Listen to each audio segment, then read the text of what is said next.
All right. What is up? What is up, YouTube boxing family? It is I, K right here. I'm back at it with another good show for you guys today.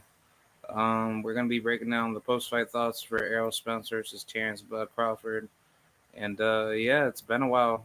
I got Mr. D Hive here. Yeah, what's up? Hey, how's it going? Can you hear me? Yeah, I can hear you. Can you hear Oh, me? okay, cool. Yeah. All right, man. Man, what a crazy turn of events. Yeah, let's get right to it. This is insane. Uh, well, the night was going good. I personally picked all the underdogs. I thought it was going to be an underdog sweep. I was right with the first two fights. Teles handled business, then Santiago handled business.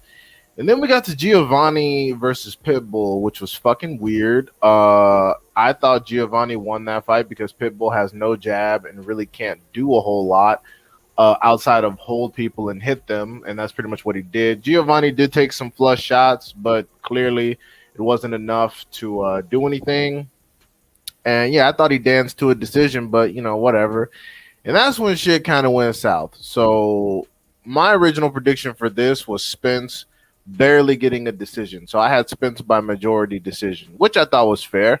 I don't particularly like Terence Crawford, but I'm well aware of his skill set. I'm well aware of what he's capable of.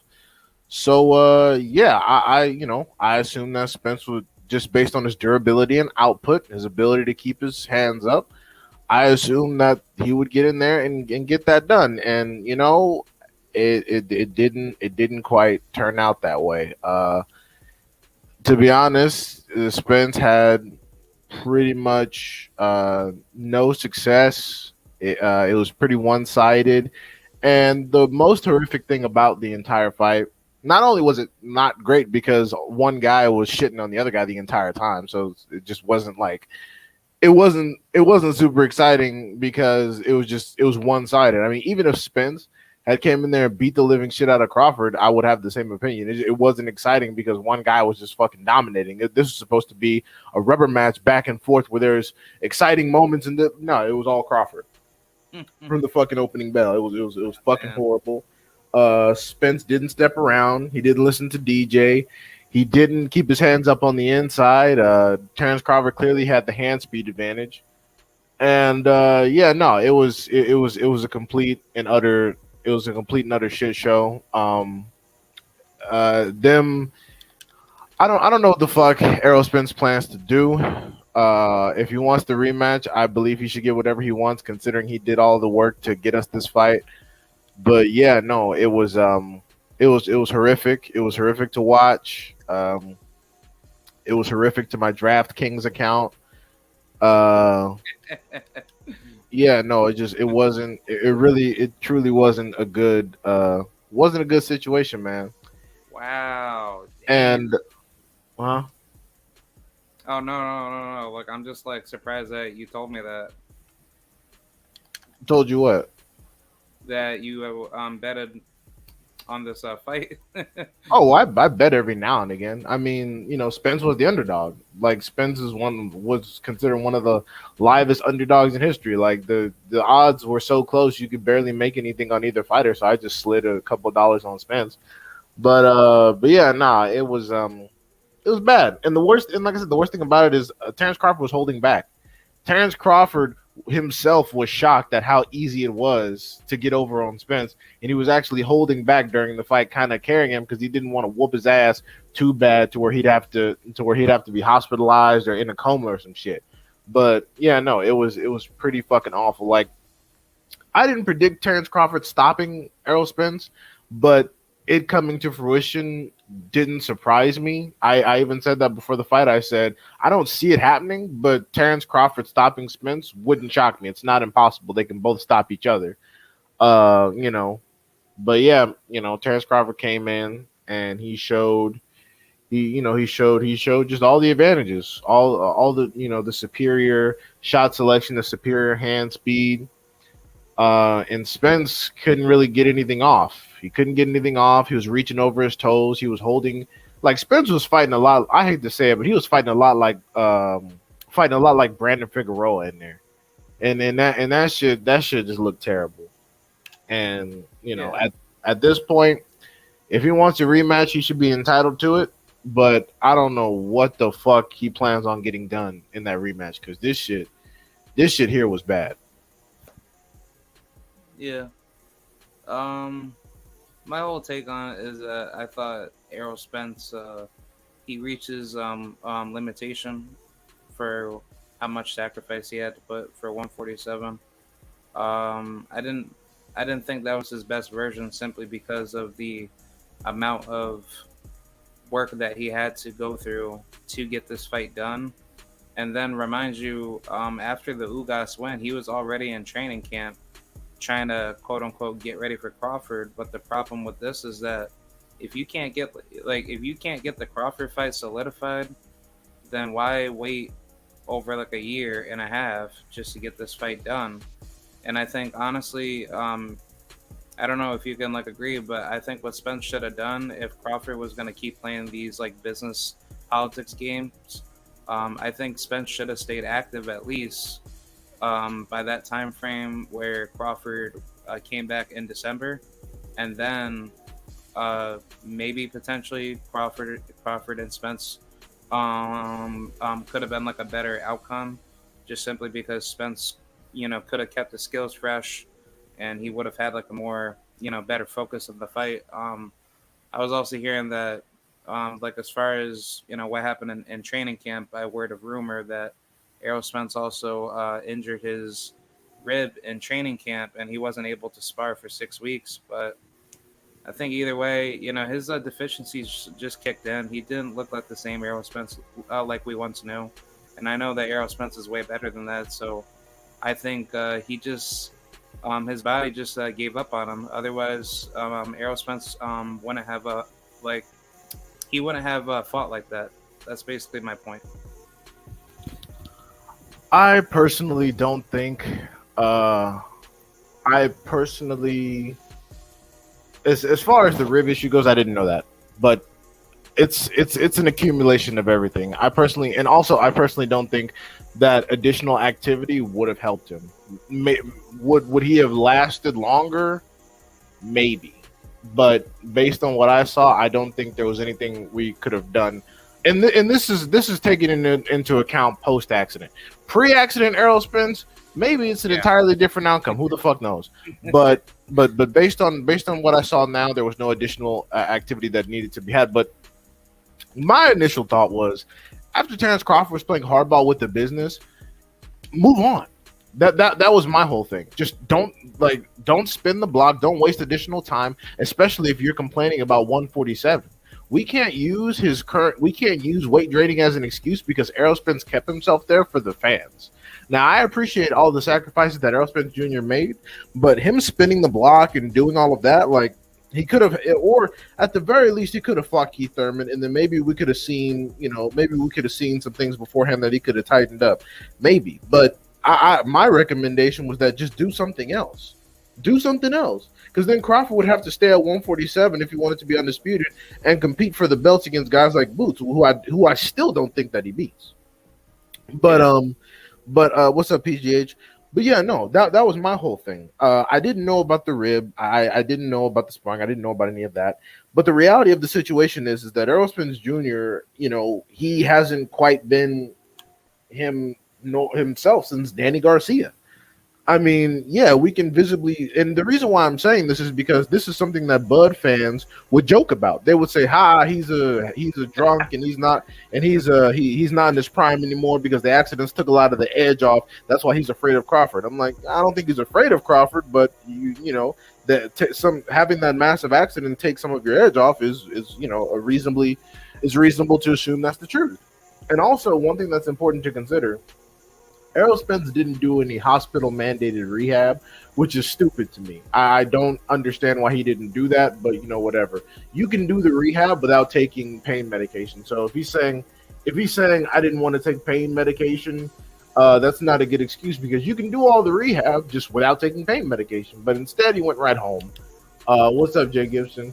So I didn't like that part at all. But yeah, and in addition, the retina tear.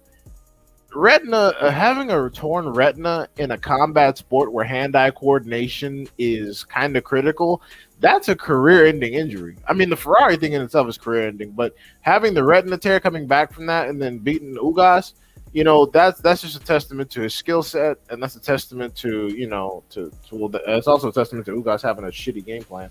But still, so yeah, so it's needless to say, it's just an accumulation of everything. And the fact that he still went in there and gave the fans what they wanted is fantastic. Salute to Spence. He's entitled to everything he wants from here on out. But I didn't think that this was a good idea, especially if he wasn't sure of himself and all of that. He could have just went up to 154 and then and done something else, or got the Keith Thurman fight, and then Bud would have been asked out. To be honest, Bud would have been asked out. What would Bud have done aside from complain on the sideline? He would have done nothing. Because the thing is, look, Spence still fought him, and they're still saying Spence is a duck. So it really doesn't matter. It truly doesn't matter. Spence fought him, got knocked smooth the fuck out of here, and they're still saying that Spence was ducking Crawford. So Spence just cost himself a lot of money and a lot of fucking pain for pretty much nothing. So yeah, that's why my initial recommendation was, don't, if Crawford isn't willing to submit and give you the big piece of chicken like it's supposed to be, then fuck him. What is Crawford gonna do? Crawford, without the Spence fight, Crawford would have had two options: stay your ass, try to compete for belts, or no. He would have had two options. Yeah, go to fucking the zone and try to fight Roja and just defend your little title until you retire, or try to compete for the rest of the belts once they become free. Eventually, fight Boots and lose. He would have had two options. So yeah, I mean, like I said, good job for Spence giving us what we wanted and everything, but he could have made other moves and different moves, because I know he was very prideful. He wanted to be undisputed at 147. He wanted to shut the people up talking about he was ducking Bud, and let me tell you, it was a complete failure. He got none of it. He's not undisputed, and they're still saying he ducked Crawford. So like, I mean, just congratulations, but this operation was a fucking failure. Not to mention the pay-per-view coming back at like less than 700. So it's like, nigga, this fight didn't even do more than Canelo versus Plant. So I mean, don't get me wrong, they both got paid. Good on them for getting paid, but overall, this operation wasn't no fucking glaring success. This is a complete come up for Terence Crawford. That's pretty much it. Only Terence Crawford really truly won in this situation. Yeah, it's just sad, and I think honestly, Errol Spence, he should have just said, "Screw you, Crawford. I'm going up to 54, and if you want to come see me, then come see me." Right. I think Errol Spence's damage from the car accident really did take a huge toll. Because I don't even know if you can like agree, but the Ugas fight, he looked like he was just like he was like 60% there, but he wasn't like young EJ actually blowing everybody out. And Ugas, he was only able to contend with Spence because Spence wasn't applying like the pressure all the way. But I think EJ's body, for the wear and tear, for all the damage his body has taken, it's now in effect. So I don't think Errol Spence is technically like the same after the accident, but he still tried to push on to say, hey, I don't care about that. Like, I'm just trying to give you guys what you guys want, and until my body says no, then go for it. I was going to talk about this comment here by PBH. He said Spence's damaged goods. I agree I agree with the doctors that he should be done. Yeah, I was gonna talk about like the whole doctor thing. I didn't really like agree with that whole sentiment from that doctor. I don't even know if that guy was even certified, to even say that. But I think even if a doctor comes on that's certified to say that Spence shouldn't be fighting, then Errol Spence shouldn't have fought Crawford at all, because it's like if his body was already going to be deteriorating, why would you take that opportunity to put yourself in harm's way to potentially, get killed? As far as what the doctor said, I have people keep sending me the video and I keep meaning to listen to it, but let me just say this. Every fighter that currently participates in combat sports is going to have some level of neurological damage because taking head trauma is not fucking natural. But as far as that doctor saying that Spence needs to retire, I'm not going to go that far. I'm not going to go that far. Is he damaged goods? One could argue that, sure, but I'm not going to go as far as to say he needs to retire because it's just one loss. Because the thing is, most of Errol Spence Jr.'s ass whooping has taken place outside the ring. This is the first time he's had his ass beat inside the ring. So, well, no. Like, no. PJH, I'm going to disagree with that because you saying all of that discredits Crawford. You can't say Crawford's punch resistance. I mean, Spence's punch resistance is bad because he got knocked the fuck out by a guy who knocks people the fuck out. That's like saying, you have no chin if you get destroyed by a tank. I'm like, bro, like these people are punchers. So, that doesn't make a lot of sense. If you want to say his balance is gone, that's an argument you might be able to make. But again, that discredits the skill set of Crawford. Even if Spence was at his best, that wasn't going to be an easy fight. He wasn't just going to get in there, and if he was going to stop Crawford, he would have had to bleed for it. And his speed is reduced, but then again, Crawford is just very, very quick. So, we can't say, Spence is trash, he's destroyed because he got beat by Crawford. Crawford is a very talented fighter. He's never had any damage. He's never had his ass whooped. But the thing is, Crawford hasn't had I don't think he's had a single injury, at all in his whole career. He's been uninjured. Nothing has ever happened to him. He lives a decent lifestyle. He hasn't gotten any major accidents. Like nothing has happened. So really, I mean, Crawford was just a fresher, faster fighter, and that happens. But no, I don't think he should fucking retire immediately. I think he should reassess, take about 7-8 months off, get back to training, go up to 154, see it do what it do. And then if in another fight he looks the exact same against somebody who's trash, okay, yeah, this is your retire. Because I mean, come on, man. But you can't say, oh shit, he fucking. That's like us saying Deontay Wilder should retire, or Nonito Donaire should retire. Nonito Donaire has had his ass whooped multiple times. Like I'm talking like just demolished, and he's still actively fighting, and he's almost 40. Wilder got stopped twice back to back, and he came back and stopped somebody in the first round. So no, I'm not going to put that jacket on him just yet. I'm not going to put that jacket on him just yet. Like I said, if he comes back and looks like trash against someone who has no business losing to, then all right, we can call it a career. But off of one loss to Terence Crawford, no, man. Yeah. I think EJ just didn't look good at 147 because his body just underperformed him. But I do believe if he does look way better at 154, then I think Crawford just caught Errol Spence, off of like a bad night. Just simply based off of the deficiencies that he's just been going through within his career. I will say, fundamentally speaking, as far as how this fight should have been played out better, it was just simply due to Errol Spence not listening to Derek James, making the fight way harder. And I think what he should have done better is that he should have just pressed Crawford to the body, because I thought that's what he was going to do. And he should have just basically waited for Crawford to engage with his jab and then just counter with body shots or uppercuts, because I think that was open all night, and I think Errol Spence could have made the fight a lot more winnable to break Crawford down progressively downstairs and then upstairs. Well, I mean, my biggest thing is that even when doing all that, his biggest issue was he didn't keep his hands up on the inside. He allowed Crawford to counter him. He wasn't crisp. He wasn't clean, and he just ate Crawford's southpaw jab whenever. He didn't keep his hands up. He didn't keep his hands up at all. He sat in the mid-range and got popped in the mouth, which is not supposed to happen. At the very least, if you feel that you're outgunned, you're supposed to keep your hands up, and like Derek James says, simply step around. Get your shots off and step around. That way, even if you lose, you can dance to a decision without getting your ass beat.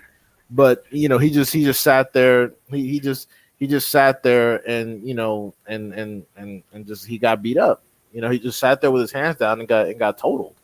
It was ridiculous. And his speech, well, Errol Spence Jr. has always sounded like that. Like, I Yeah, mean, if you want to say that his speech is a little bit more slurred now, I mean, sure, based on but again, this is one ass whooping. This is one. Like the guys that still have their normal speech patterns, Wilder and Donaire have had their ass beat multiple times. Like I said, that's why I don't think that he should just go off and retire, because most of his ass whooping is taking place outside the ring. Like it's been outside the ring. So, and I mean, dude, Jermell Charlo in the first Castano fight wasn't responding to Derek James' directions either. Are we going to say that are we going to say that he should retire? Like, no, he's getting ready to fight Canelo. And he already has a loss, even though that loss is very close. But, yeah, no, I'm just going to disagree. Like, if Spence wants to retire, hey, that's on Spence. Thanks for everything. But I'm not going to say you should retire because you're destroyed. Like, nah, that doesn't make a whole lot of sense.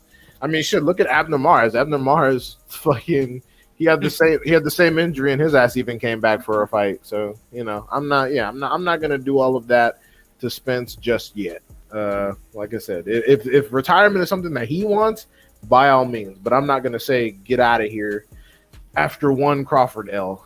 Especially considering the people that Crawford is knocked out. They're most of them are still fighting. Like fucking Gambola's dusty ass is fighting. All these people is fighting. So yeah.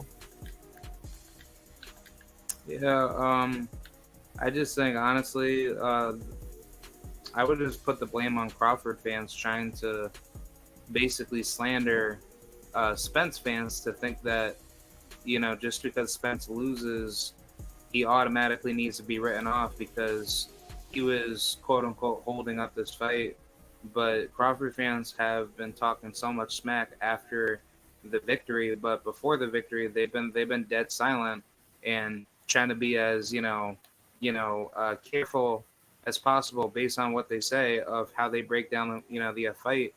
But it just seems that people were so scared to think Spence was actually gonna come in and actually beat Crawford, to a point where Crawford wasn't going to be the same fighter. But I think honestly it was just mainly due to the fact that people were not wanting Errol Spence to be successful against Crawford, so they wanted to make as many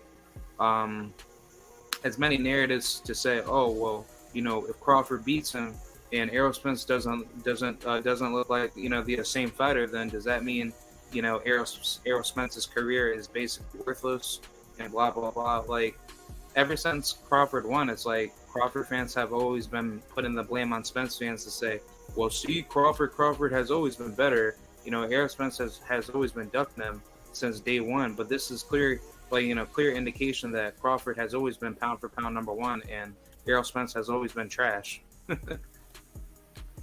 Well, Bud fans are some of the lowest IQ individuals on planet Earth. Bud fans represent the worst stereotypes of whatever racial group they're in. Like that just is what it is. Like if usually, this is no disrespect, but usually there are some rare exceptions, but usually Bud fans are pretty much going to be the bottom of the barrel of whatever group of individuals they happen to represent. And I don't know why that is. Like I said, Bud has spent his whole career not really doing anything that the fans wanted him to. And then all of a sudden, like, the fight happened and people are still saying that PBC didn't want the fight to happen. The PBC made the fight, and they made it not only once, but they offered Crawford this fight 2 times. And people are still coming up with excuses and issues and Bud Crawford beat the establishment. The establishment didn't want this fight to happen. Like, who the fuck was gonna make the fight? Because let's say Spence said fuck it and went over to Top Rank. Is Top Rank not the establishment? They're fucking ESPN, for God's sake. Is Top Rank not the establishment? So you got all these bitch dudes. Like, the way I see it is, first off, let me tell you something. No Bud fan expected what we saw. You want to know why? Because Terence Crawford didn't expect what we saw. He didn't think it was going to be that easy. He had no idea that he was going to be able to come in there and what. Now, of course, there's a necessary amount of self belief. There's a necessary amount of self belief that you have to have as a fighter or any combat sports athlete. Granted, Terence Crawford had no idea he was going to be able to steamroll Spence like that. Nobody had any idea. That's why they spend years complaining, oh, Spence is just trying to age him out. Oh, Spence is just waiting until he get old. Oh, this, all that. Bud fans were nervous as shit before this fight. And I don't care what nobody says.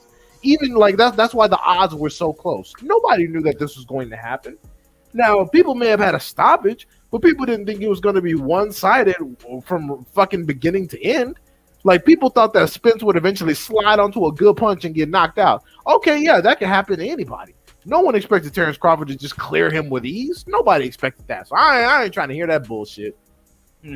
Now, next, people keep talking about how the entire boxing industry is against Terence Crawford. Terence Crawford has been the favorite in pretty much every matchup he's had since he moved to 140. What the fuck are people talking about? And then Terence Crawford himself was the one that re-signed with Top Rank on his own accord.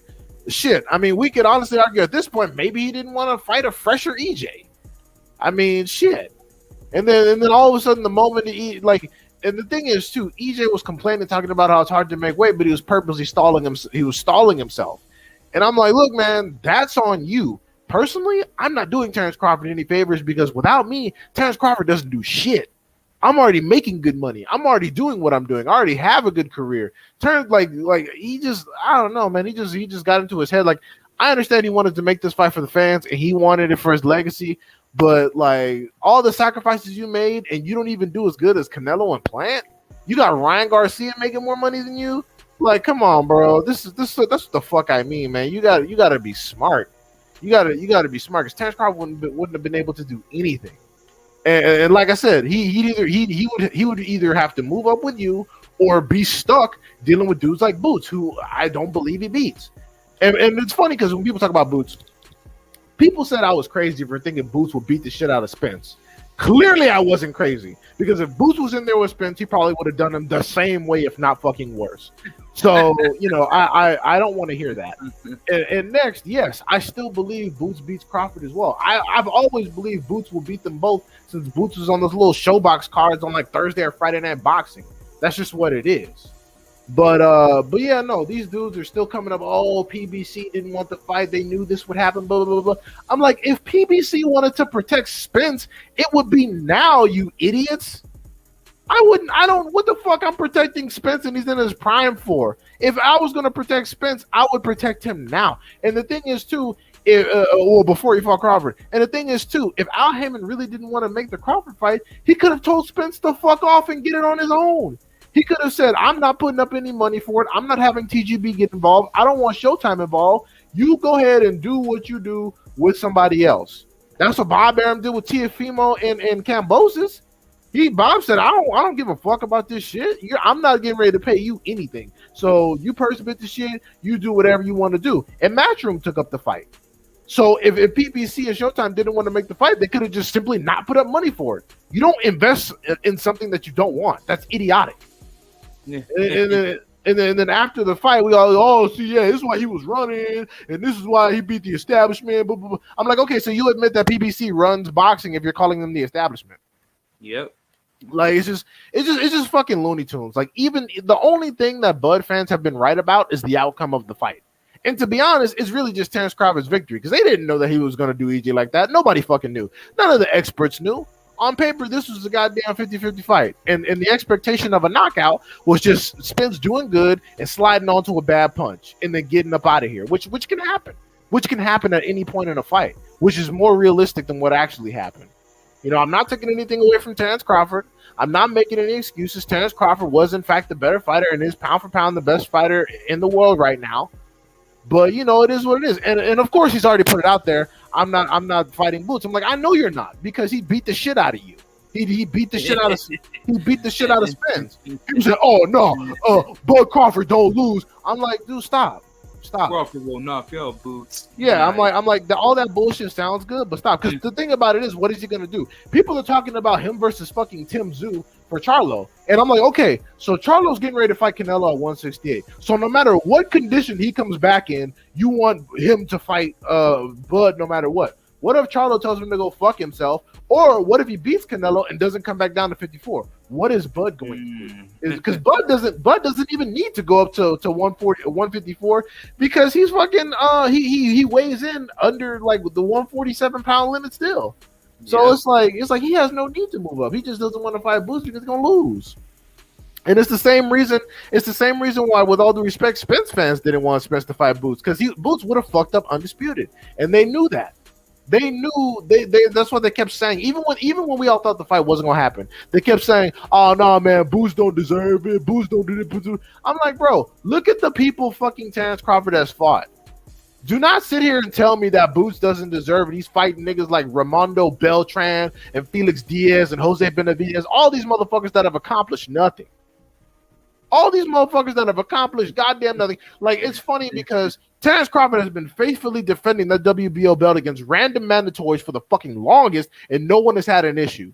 Suddenly, that Boots is a mandatory. All of a sudden, oh, no, only big fights, only for Mr. Crawford. I'm like, this is the first big fight he's fucking had.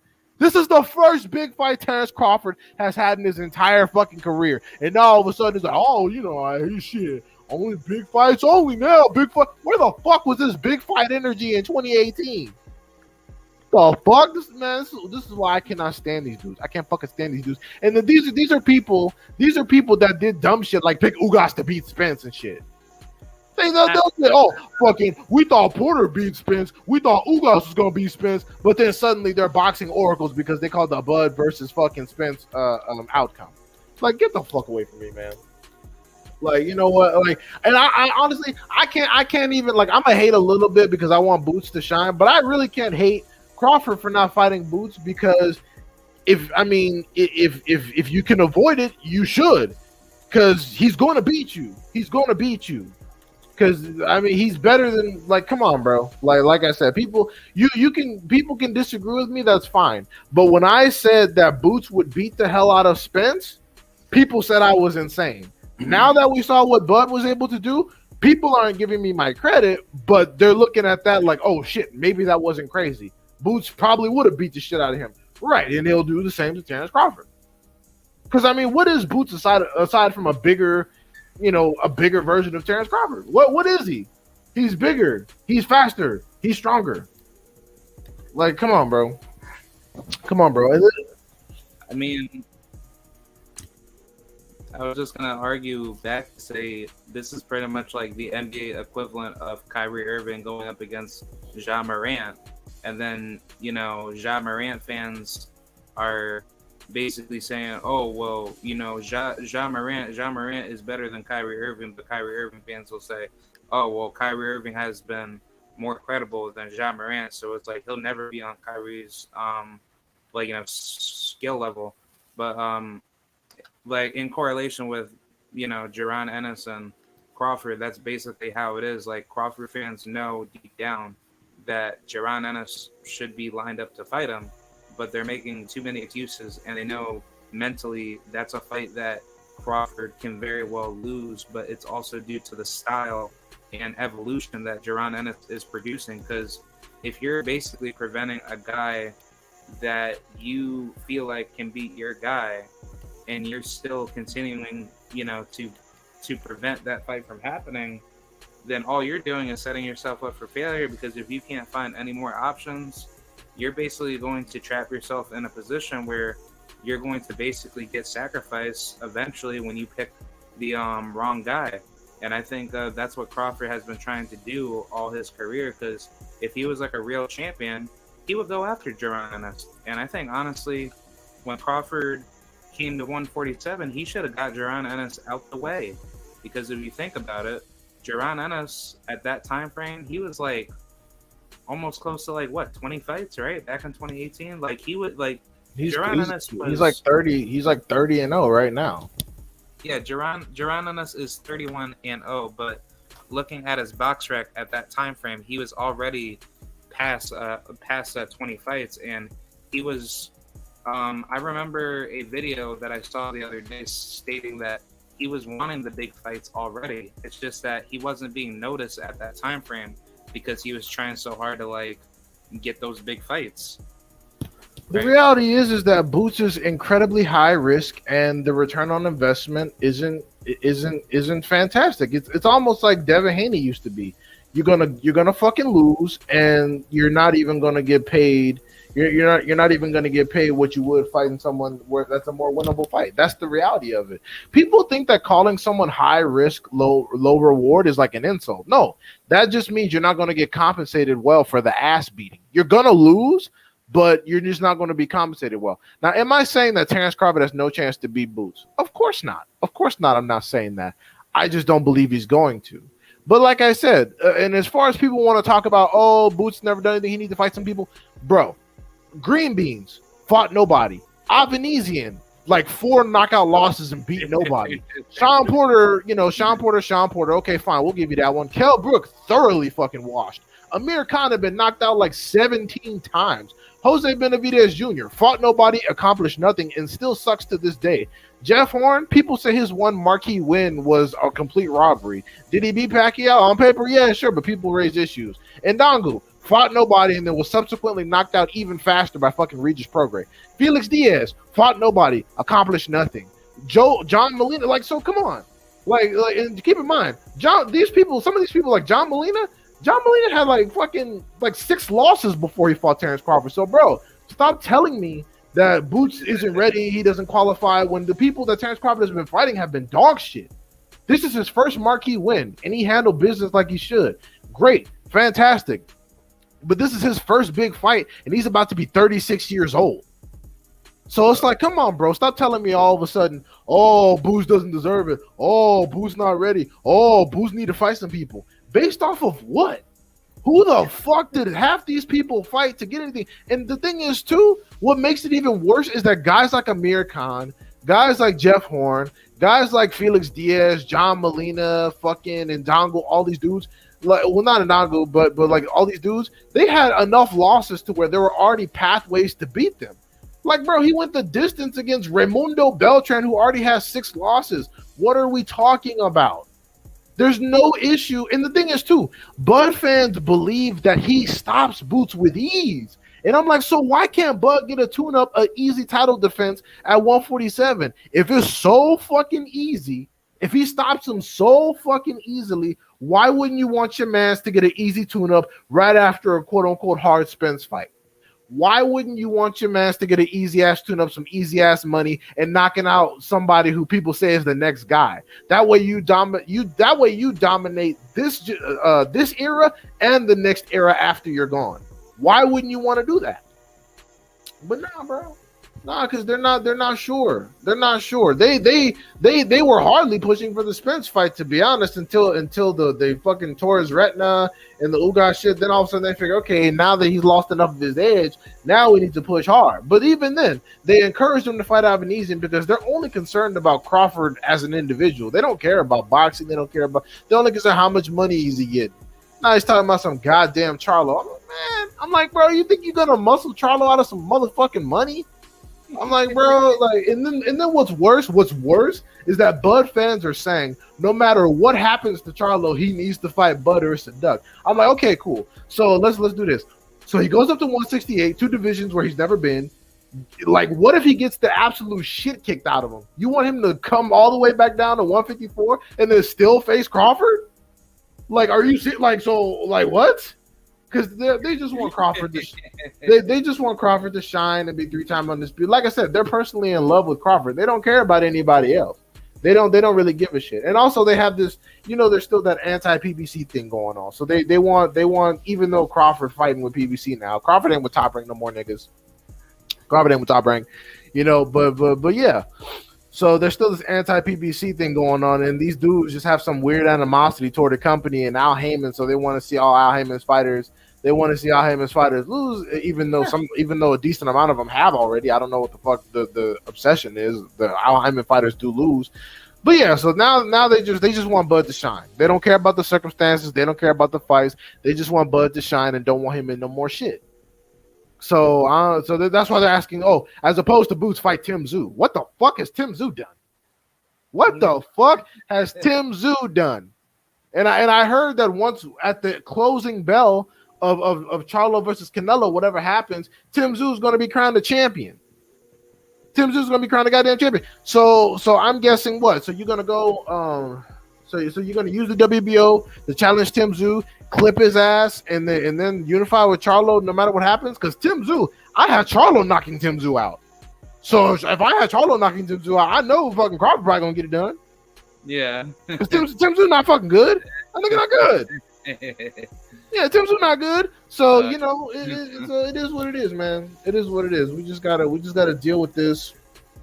We gotta deal with this shit until he either gets knocked off or until he fucking retires. Him and Charlo is another fight that it can go up in the air. I remember at one point I said that I think that Crawford could decision Charlo. Then I retracted it after the second Castano fight, and that's kind of still where I'm at. I do think Charlo has what it takes. It just depends on how much power he can bring to the table.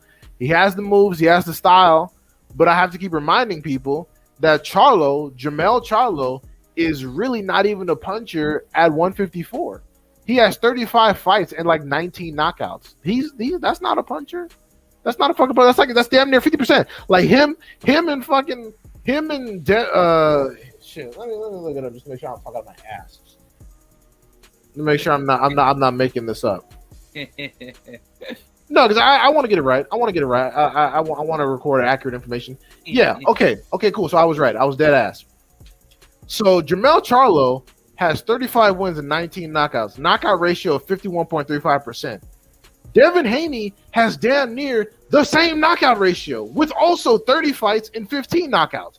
So it's like, but for some reason people think Jamel Charlo is this insane knockout artist and Devin Haney can't punch. I'm like, this is like, you see how people just miss the fucking details, So it's like, yeah, man, it's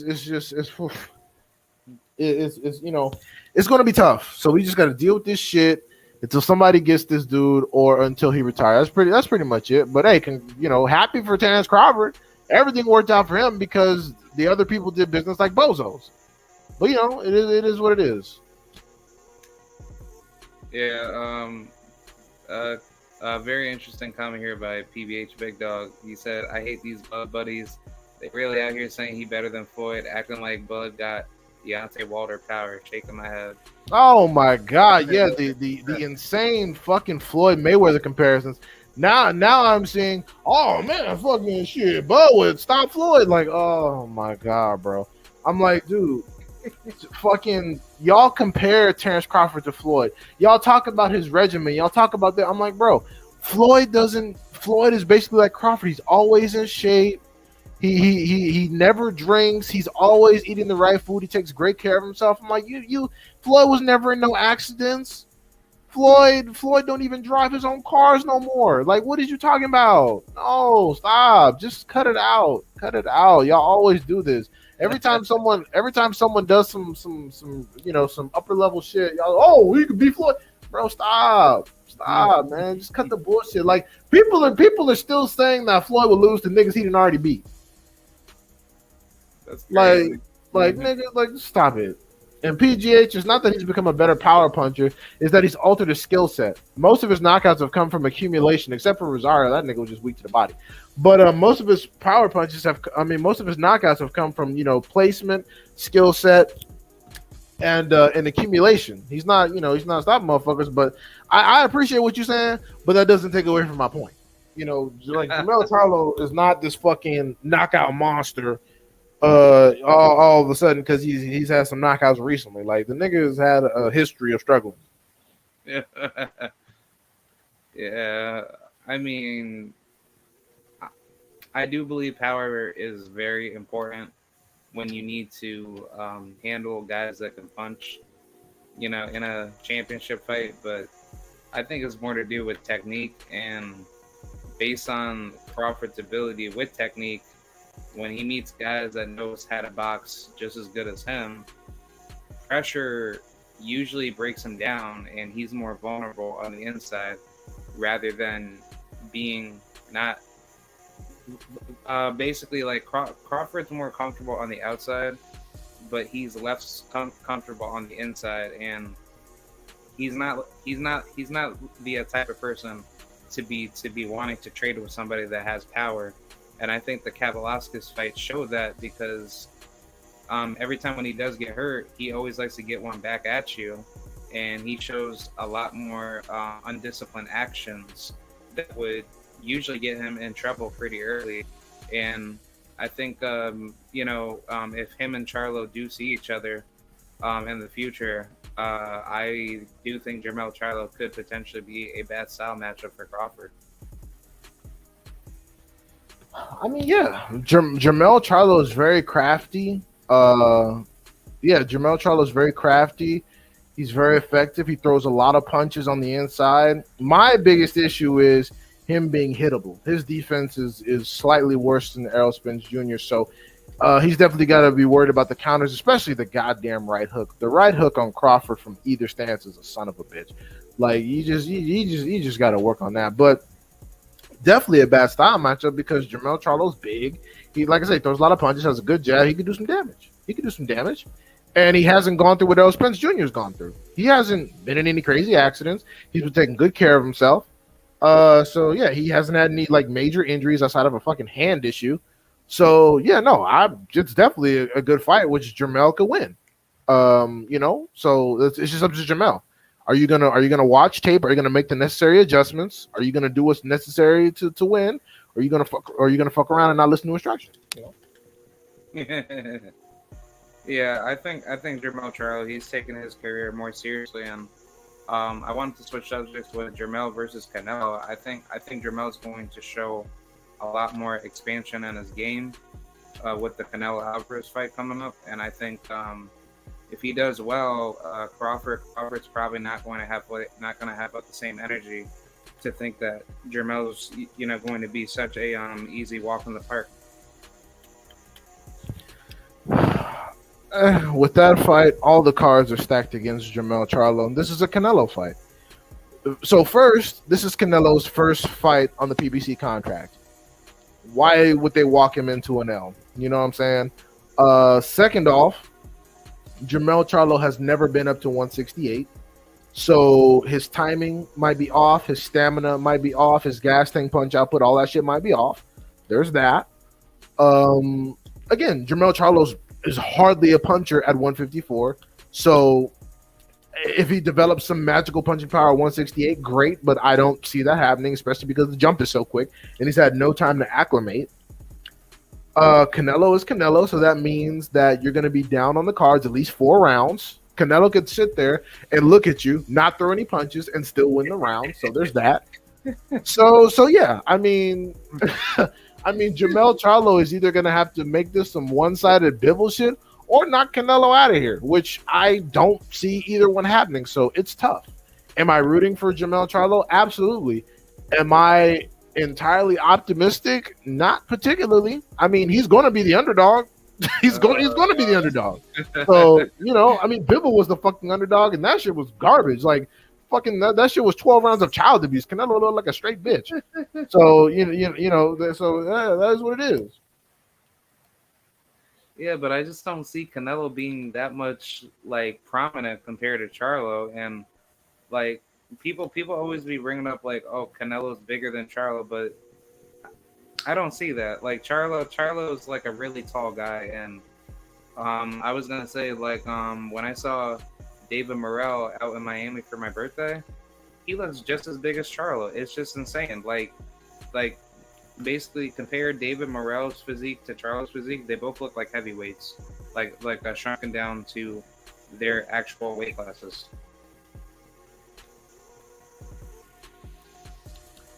I mean, I think David Morrell is the best guy at 168 right now. I think he whoops Benavidez' ass. I think he probably stops Canelo.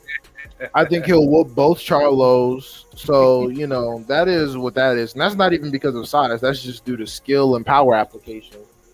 So, yeah, that definitely makes a lot of sense. But yeah, no. Yeah, as far as Morel goes, yeah, I'm not even thinking about Morel because I don't see Morel losing. I mean, could he lose to Benavidez? Sure. Benavidez is big, throws a lot of punches, has a real good left hook. Yeah, maybe you can catch him, but I think that he'll outbox Benavidez for the most part, and I think he'll beat the hell out of everybody else. And that's why Benavidez, Samson. I want to know what the fuck because people said Samson is a liar. Samson said on tape that Benavidez and Morel is basically a done deal. They both have nothing else to be doing because, with all due respect, Canelo's not going to fight any of y'all. Canelo's not gonna go and even if he were to knock out Jermell Charlo in the first round, he's not gonna run into Benavidez. He's not gonna do that. He had all the opportunity. He's not gonna do that. So, or at least I don't think he's gonna do that. If he did, I'd be legitimately surprised. But I don't think he's gonna do that. So, I mean, y'all ain't doing shit else. I mean, I've heard talks about fucking like Benavidez, Munguia, and then or maybe Munguia, Berlanga. Like, it's like, bro, who the fuck else you gonna fight, bro? You gonna break off one of the dudes from Showbox like Shishkin, or fight fucking Uskatiki? Like, get the fuck out of here, man. Or what you gonna do? Wait for Jamal Charlo to get his shit together and him to move up? Like, man, stop it, get out of here, bro. Yeah, honestly, like, I just think that Canelo needs to lose because if Charlo does beat him, I would like to see Charlo vacate the belts, and then that way we could just see David Morrell and Benavidez and all these other young guys at 168, just create more big fights in the division because it's like, I just don't think Canelo's that good at 168, and he's just holding up the division. Oh, you mean Canelo? Yeah. Like, I think Canelo's hogging up the division just to basically waste everybody's time that's trying to fight him, and then he's just basically using boxing as a publicity manner to utilize his advantages that he has until he feels like he doesn't need to box no more. But Canelo's just wasting the division at 168. Yeah, first of all, nobody even wanted Canelo to go to that division because wasn't nothing cracking. Like, I don't recall even diehard Canelo fans asking him to go to 168 and clear all that shit up. Nobody asked for that. The only reason why we got people going to 168 is because he's there. So, yeah, nobody asked for that, but whatever, it is what it is. And, yeah, I do think he's wasting time. I do think it'd be more interesting if he was gone and we could free up and fight for the belts. And all it would end up being is Benavidez and Morrell for undisputed because they washed the rest of them niggas. Them niggas at 168 is ass water, bro. Like, what fucking Munguia gonna do? What is Berlanga gonna do? Let's just get a Canelo fight. Like, bro, just get the fuck out of here, man. Nobody care about you two bozos. In fact, both of them are the hardest opponent either one of them have had for a while. This is the first time they're gonna put in some legitimate work. Because they're both a couple of bozos. They both, they both could barely fight. I thought Munguia lost to Deverenchenko despite the knockdown. I thought he got beat up because, the fifth round should have been a 10-8, even though it wasn't a knockdown. That dude was out on his feet. He looked like shit. So, yeah. So, and Derevenchenko is about to be 40 years old. So yeah, no. Yeah, he is holding up. He's wasting time, challenging smaller dudes, and then Canelo fans trying to defend him. Oh, technically Charlo's bigger. Like, how the fuck do you put that together? Charlo's never been out of 154. You're trying to argue he's bigger. Like, bro, boxing is not divided by height. I don't know how many times I gotta explain to you. Boxing is not divided by height. People just use that weight argument whenever they're whenever they want to make it seem like some shit isn't what it is. Like, they'll say, "Oh, Devin Haney's a heavyweight," but then okay, Nakatani is bigger than Devin Haney. Why was Loma able to knock Nakatani out, but not Devin Haney? Couldn't even drop him. Like, this is the shit I be talking about. Like, people just be saying shit.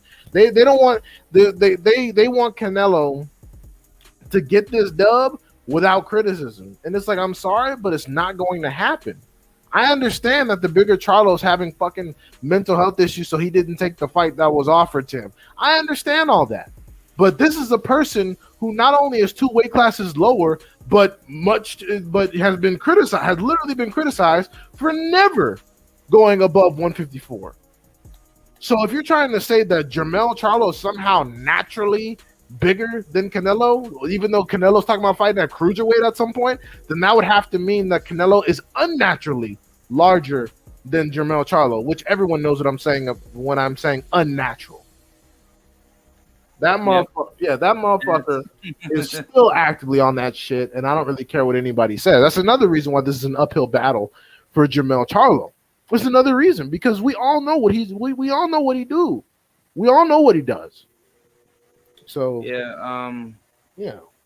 I was gonna tell you. I actually have some friends from Mexico that I spoke with not long ago, and I asked them, about the meat, quality as far as about the computer off, and they were saying that a lot of Mexican manufacturers that do produce their meat, they don't have the same, how to say, regulatory standards in producing like the proper healthier foods that you would see here um, in America per se. But the thing is like clenbuterol is something that usually doesn't get served to people on a regular basis. But when it comes to Mexican boxing, a lot of those Mexican fighters, deliberately eat, like the part of what the cow's body that contains the clenbuterol to get that advantage, because clenbuterol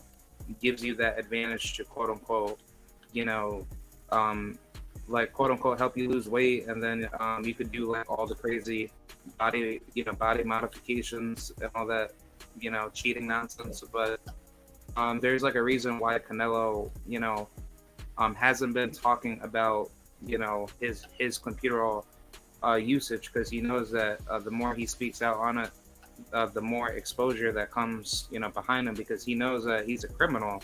It's just that he tries to pretend as if that people aren't watching what he's doing, and he's not like he's not like a fair fighter. Like he's clearly trying to get all these like advantages because he can't be fair in the sport of boxing. Uh, yeah, I mean, yeah. Clenbuterol is something that bodybuilders use to cut fat to get as lean as possible, and yeah, Oh and wow.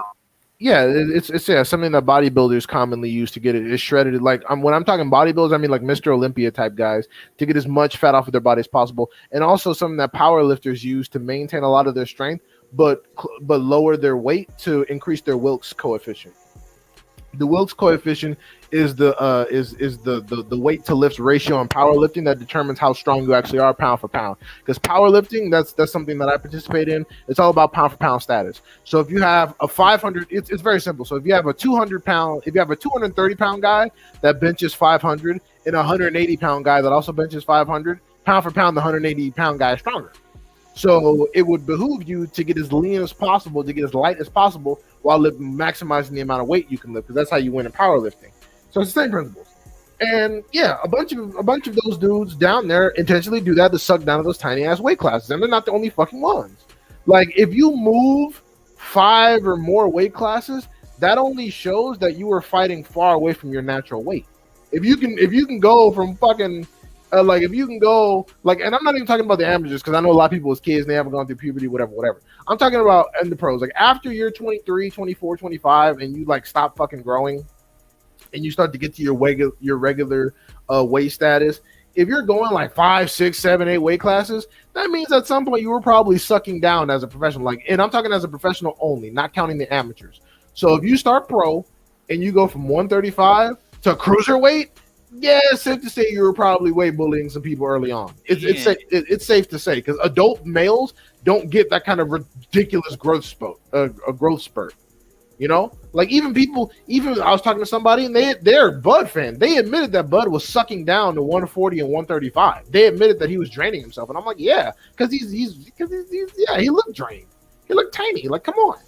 It's the same as dudes like Conor Ben, dudes like Brandon Figueroa, dudes because they're big dudes. Even Ray Vargas. Ray Vargas was a big guy. He's fighting at 122. Like, what the fuck? Yeah. So even Inoue, I'm pretty sure Inoue at those tiny weight classes where he was at like fly and light fly and flyweight, he was probably draining himself. Fucking 108 pounds. No grown ass adult male is supposed to weigh 108 pounds. Like, get the fuck out of here, man. Yeah. So, so yeah. I mean, yeah, they do it, and also we have to understand Canelo Alvarez is a world champion, made easily over $200 million in boxing. I don't believe if he just all of a sudden I don't have the ability to test my food, I don't have the ability to assess my food. Like, the motherfucker lives in San Diego, California. Where is this Mexican meat coming from? And why aren't all the other Mexican fighters testing positive for the shit? Why was it only him? And also, how did it take this long? Because, like, so you telling me he didn't take any meat for fucking Mayweather, but he took some meat for Triple G? Because that's completely backwards. If I was gonna be on steroids, I'd be on steroids for fucking Mayweather and not Triple G. Because Triple G is fucking slow, flat-footed, and doesn't move his head. He just punch real hard. So that shit don't make no sense. A lot of shit just don't add up, and it's simply because a lot of these dudes are doping. A lot of these dudes are fucking doping. Like, he's not the only one that got caught. Fucking Oscar De Gea got caught. What's his name? Luis Neri got caught. Canelo got caught. Fucking who else got caught?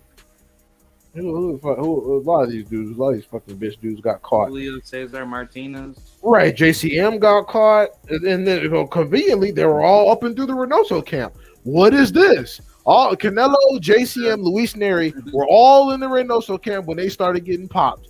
Whoa, boy! Can we all see the common denominator? Come on, bro. And again, Canelo's gym is in San Diego, California. It's not in fucking Mexico. So what the fuck is we talking about? Yeah.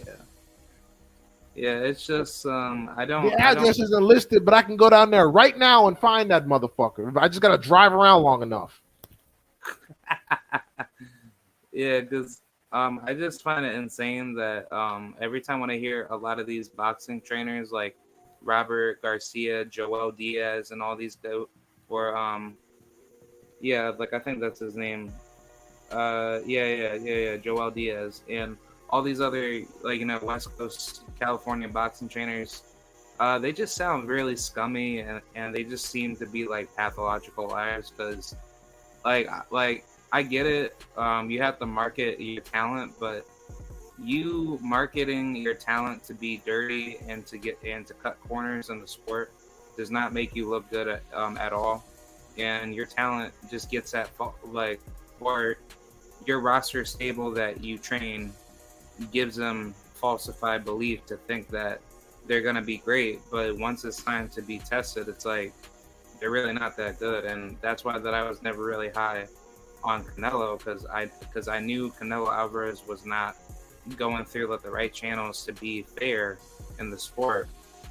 And I think he's doing that because he knows he can't win. Because if you knew that you could beat all these guys, it's like, then go for it. Like nobody's not stopping you of you chasing greatness, but it's like if you have to cheat in order to get there, then that's not accomplishing true economic success in the sport. So that's my belief. I'm not even worried about all that because even while being on steroids, those dudes can still be beat because of skill deficiencies. What I'm concerned about is fighter health. They're putting people's lives in danger. They're putting people's lives in danger by competing by using performance enhancing drugs. That's my biggest thing. And they're not giving people a fair opportunity to win. God knows if Wilder failed the drug test, they would throw his whole career in the goddamn trash. They would say, "See, this is why he's able to do what he does. This is why this is like they would demolish him. They would throw Wilder in the garbage." And that's the same for it's the same for every fighter that doesn't meet the right description. Like Terence Crawford, because he's one of those all lives matter blacks, they would make excuses for him. But dudes like Wilder, Spence, Charlo, even fucking Haney, they'd be like, see, this is why it was BS. He was never good, blah, blah, blah, blah. So, it's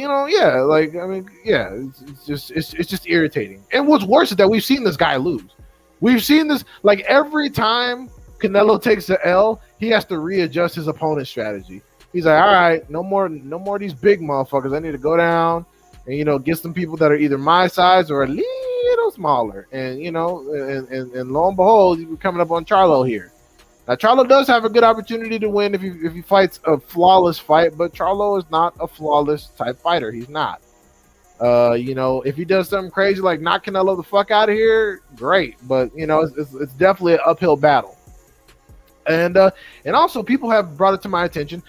This is real. I hope he doesn't do this, but this is absolutely a concern. There's also the concern of the Manila envelope situation. And do you know what the Manila envelope situation is? No. The Manila envelope situation is, them sitting down at a table with Charlo saying, all right, look, nigga, this is Canelo Alvarez here. There's a lot of money to be made. There's a lot of money to be made, and we're gonna need you to make it look good. Do your best, but you're ultimately gonna come up short. Now, how you want to lose is up to you.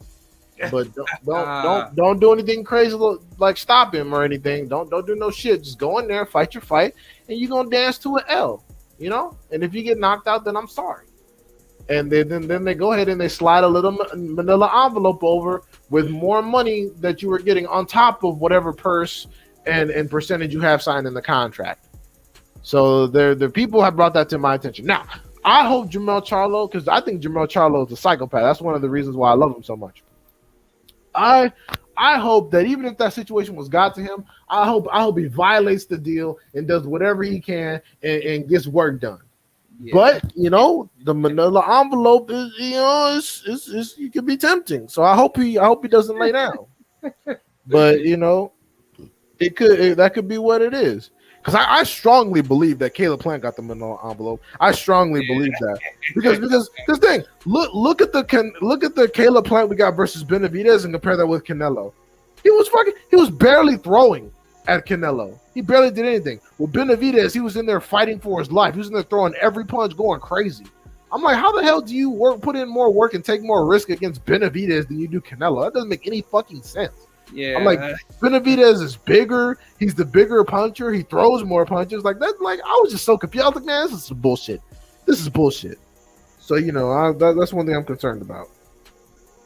Oh my god, man! I hope Charlo does not lose. But like, I don't know. Like I think at this point, Canelo, he's a diva, and it just clearly proves it because if you really think about it. Almost every single fight that Canelo is not a underdog in, where he is heavily favored, he's always fighting opponents that don't have the confidence to actually bring the fight to him.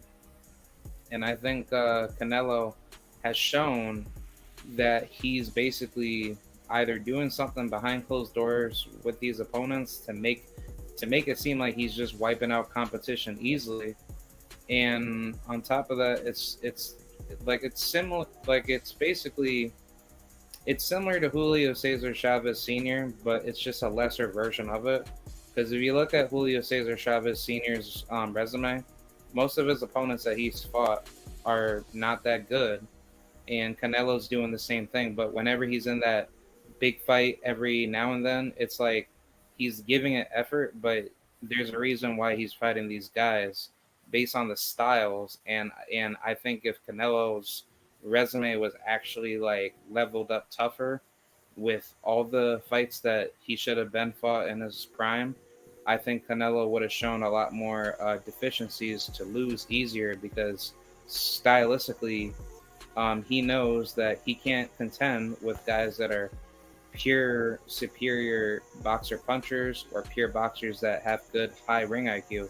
And I think the only fighter that was able to really get him to that level of actually being frustrated and outclassed, well, actually two fighters, I would say Floyd Mayweather and Caleb Plant. I'm not going to say all of that. I don't believe that I don't believe that the opposition I'm not going to compare the opposition to Julio Cesar Chavez. I don't think it's that bad. Like if he beats Charlo, he's going to get credit from me, but in context. I'm going to give him credit, but there's context. There's a lot of context. I'm not going to leave out the context. I'm not going to say, oh my God, he beat this ultimate super duper awesome badass. No, he beat Jermell Charlo is a world-class fighter, undisputed world champion, pound for pound fighter, which is solid. I mean, he's not on the pound for pound list right now, but he's a pound for pound level fighter that Canelo happened to beat. However, for context, The nigga was a career 154 pounder and had literally never been higher than 154 in his entire career. Context. It's the same. It's the same as when he brought Triple G up from 160. At the first two fights at 160 were very close and controversial. He brought Triple G up from 160, and that shit was one sided pretty much. Triple G had no success. So it's like, you get credit, but in context. I'm not gonna talk shit. Like if he was fighting fucking what's his name? If he was fighting J Rock or some shit, then I shit on the fight. I'm like, oh hell no. But no, this is Jamel Charlo we're talking about. So I'm gonna give him some credit, but it's gonna be in context. I'm not just gonna, I'm not just gonna ride around and suck dick. I'm gonna be like, hey, this is a good fight, but let's keep it real here. Yeah. Like I don't know. Like I think at this point, Canelo, he's not the same fighter like he once was. I think his deficiencies are now here, and people keep thinking that Canelo's just gonna like steamroll Charlo, but I don't think so because he's been exposed for drinking, and he just seems to be like undisciplined whenever it shows. And as far as other training camp goes, I don't think Canelo's conditioned enough to actually keep that work rate active with Charlo. And I think stylistically, Charlo just needs to use his jab all night, and he needs to break Canelo to the body early. And if he's successful, then I think Charlo he'll have a much easier fight, but it's going to be competitive because Canelo's going to throw some good hard heavy shots, but Charlo needs to break Canelo to the body, and he needs to pressurize him with heavy counters. I honestly think that Charlo needs to fight the opposite of how he usually fights. I think he needs to go in, get his work off, and back out. I think he needs to be light on his toes. I think he needs to be quick and effective. Don't exchange too much on the inside. Just get your work in. Keep a steady jab in his face. When you can get some body work, do it, but don't take any risks. And then just keep stepping around and back off. And I hope Charlo sticks to that game plan. Again, when you're in these high stakes fights, you're in these high risk fights, you don't need to go around and try to make everything entertaining for these fans. They don't owe you. I mean, you don't owe them anything. Go in here and make it a fucking just stink up the place. Make it a complete garbage, But just win the fight.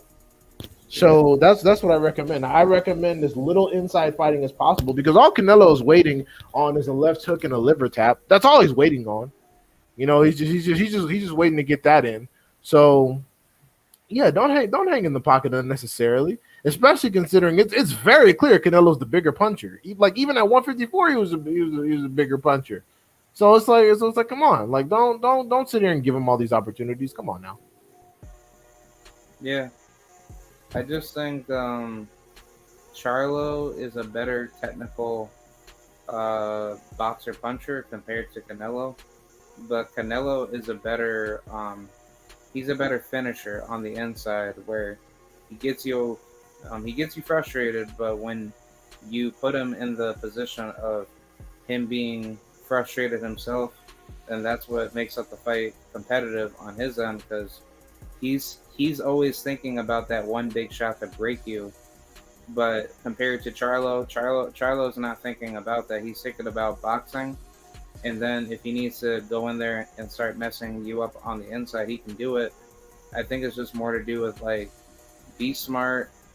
Do not let the fight go into like a firefight. Because I think Charlo, he's like he's gonna show the supreme boxing skills, but Canelo's gonna show the supreme inside boxing ability that he can do brawling. But if Canelo can get slowed down to the body early, then I think Charlo, he's going to make Canelo miss a lot of these punches. And I think he needs to do like what Bivol did, just beat him up, but be smart with it. Like shoot your shots out in spurts and then counter Canelo when he's coming in, because every time when Canelo gets countered, he doesn't show about the same energy every time when he wants to, come on the inside to try to land like a big shot. I mean, there's a lot of different variables. But yeah. I mean, it can go either way. But like I said, this is an extremely uphill battle. This is an extremely uphill battle for Charlo, and he has to be damn near flawless. I mean, him getting a decision in and of itself is, I mean, not even like, I mean, come on, it's like they tried to rob Bibble. Bibble put on one of the most flawless ass whoopings in fucking recent boxing history, and they tried to rob his ass. Yeah. So, like, come on, bro. Like, yeah, you just Yeah. it's tough. Yeah, like I just want to see Canelo lose, man. I don't want to see him be champion anymore. I mean, you mean at 168? Well, I mean, shit. Bivol offered to cut down to 168, and he said, "Hell no." I was like, "Yeah, because Bivol would just beat the shit out of you again and take your belt." So he wants to be able to call shots. He wants to be able to, yeah, he wants to be able to call shots. He wants to be able to still have a champion, still be a champion for the sake of financial gain. And I understand that, but it's like that's why he didn't want the Bivol fight at 168 because Bivol was just gonna do the same shit and he's gonna lose. So Yeah. Yeah. I was gonna switch subjects, and I was gonna ask you your thoughts on Devin Haney being screwed over by the WBC, where I believe he's now officially champion in research, in which I believe that's technically like a temporary like strip of his belt, but the belt's going to be fought for by Shakur Stevenson and Vasyl Lomachenko, and the winner of that fight could fight Devin if Devin chooses to move back down to 135. Let's just say if he can beat Regis Prograis, but the downfall of this is that it has to be a 50-50, like 50-50 purse split between Devin and the winner, and I find that to be really messed up. But I want to get your thoughts on that. I mean, yeah, the WBC, despite making special rules for people like Tyson Fury, Canelo Alvarez, and even Jamal Charlo at this point, yeah, they're clearly trying to screw Devin Haney. For some reason, the boxing world mistreats Devin Haney all the time. The 50-50 purse bid bullshit, I don't even understand. But yeah, to be honest, I think he's only holding on to the belts for a potential Tank fight because that would be good. That's just good press. That's just good press. It makes the fight bigger. If Tank wins, he's undisputed and all that good stuff. And if Haney wins, then he defended undisputed against a guy like Tank. So I think it's all good. Personally, at this point, because of all the work people are putting in, I don't think you should give Shakur no fucking fight. He offered Shakur the fight. Shakur said no. There's no point. No, there's like no, bro. Like unless there's a bag attached to it, there's no point in putting yourself at a weight disadvantage. If you're gonna put yourself at a weight disadvantage for Tank, okay, fine. Yeah, you want the money. Tank doesn't want to go to 140, whatever. But if not, like fuck that little dude, man. Let him put in some actual work of his own. He's fucking done nothing. Like he beat up Valdez, and Valdez might not even win his next fight. Like dude, like nah, ain't nobody trying to hear that bullshit. If I'm Devin Haney, I'd probably let the WBC go, remain unified at 135 as long as anyone else isn't talking shit, and then compete at 140. And if Tank tells me, if Tank has some rules I don't like or some stipulations I don't like, then fuck 135. Let them niggas fight over it and have them put in some work. And then I'm fighting at 140. I'll clear Regis. I'll fight Ryan Garcia. I'll fight fucking goddamn Liam Perro or Teofimo, unify with Teofimo. So there's again, Devin Haney has all the options. People just want Devin Haney to fight Shakur because they think Devin Haney loses. If people believed that Shakur wasn't capable of Devin Haney, they would say he's cherry picking. So it don't matter. It don't fucking matter. I'm like Devin Haney. All these dudes need to take note of what just happened to Spence. Spence bent over backwards. He bent over backwards to make some shit happen for the fans. He was disrespected before. He was disrespected during. He went in there, made less money than people who have done less work, got his ass whooped, all the way whooped, and is still being disrespected currently while he's a contender now. So it's like y'all make sacrifices for these niggas if you want to, but you're not going to be rewarded for it. You're not. So people need to think carefully before they just hop into the shit. Yeah. I just don't think Shakur deserves a free title shot to fight Loma. And I think if that's going to be the case, Lomachenko is probably going to get the robbery decision over Shakur, or I don't know. Like I think stylistically he can probably beat Shakur, but I don't think this fight should even be honored a title shot. Like if anything, it should be a mandatory title eliminator spot if Shakur is really wanting to, fight Devin Haney, which I think he ducked Devin Haney for the opportunity, and Devin should be able to keep his belts for the time being. If let's just say if he beats Regis, he can explore final options at 135, and then after that just move back up to 140. And like if he can't get any big more like any more big fights at 135, then screw 135 and just stay at 140 if you beat Regis Prograis. And even if he like I don't know, like I'm not like wanting to like play double scenarios, but like if Haney loses to Prograis, but he can't physically perform the same way at 135, then I wouldn't go back down to 135. Like I think at this point he's just not like he's not physically capable to remain his physical capacity at 135, and it would be such a bad decision to try to sacrifice more. Like sacrifice more of his body to try to make it big fights at 35 when a lot of these guys are just playing drama politics, against Devin Haney. I mean, yeah, outside of Tank, yeah, the 135 is pointless. I'm not going to say Shakur doesn't deserve a fight because I don't really believe in all that. That's a big fight. It's a good fight. But my thing is, he got offered the fight. He didn't like his cut. Okay, well then, fuck off. Like it's not that deep. Like in this, and the thing is, in this magical universe where he believes he needs all this money, is that number one, he just started getting the money that Devin Haney was already making for fighting dudes like Gamboa on Matchroom. So it's like, dude, stop. I don't know who you think you are. Second, he hasn't done bigger numbers than Devin Haney. He barely sells out in New Jersey. So let's get that out the way. He hasn't even done anything. Third, it's clear that Bob Arum believes that Devin Haney's more marketable than Shakur because Bob Arum put Devin Haney on pay-per-view before he put Tiafimo, before he put Shakur, before he put Loma with anybody else. So it's like clearly even Bob Arum knows that you're not as marketable as you're saying. You're just people just like you because they think that you beat everybody. And that's great. You could very well beat everybody. But that has nothing to do with the financials. If you were really this cold-blooded killer, you would take whatever, whoop his ass, and be the A-side to everybody except Tank until you retire. But no, you decided to complain. So it's like, okay, well then sit down then and fight some garbage. Because, like, bro, like, for real, people think he deserves all this money, but Devin Haney offered him more than he would get from a WBO purse split. So it's like if we went by the WBO mandated rules, you would actually get less than the 25%. But he wants to go through the WBC, even though Loma is the number one.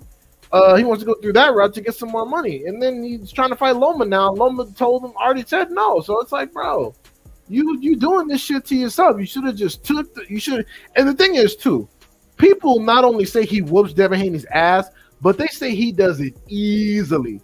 And I'm like, bro, why do you need a king's ransom for some super duper easy work? That doesn't even sound like it makes sense. Not to mention the little 25% you was getting probably either matches or exceeds your the current purses that you've already been getting paid. So it's like, man, it's clear.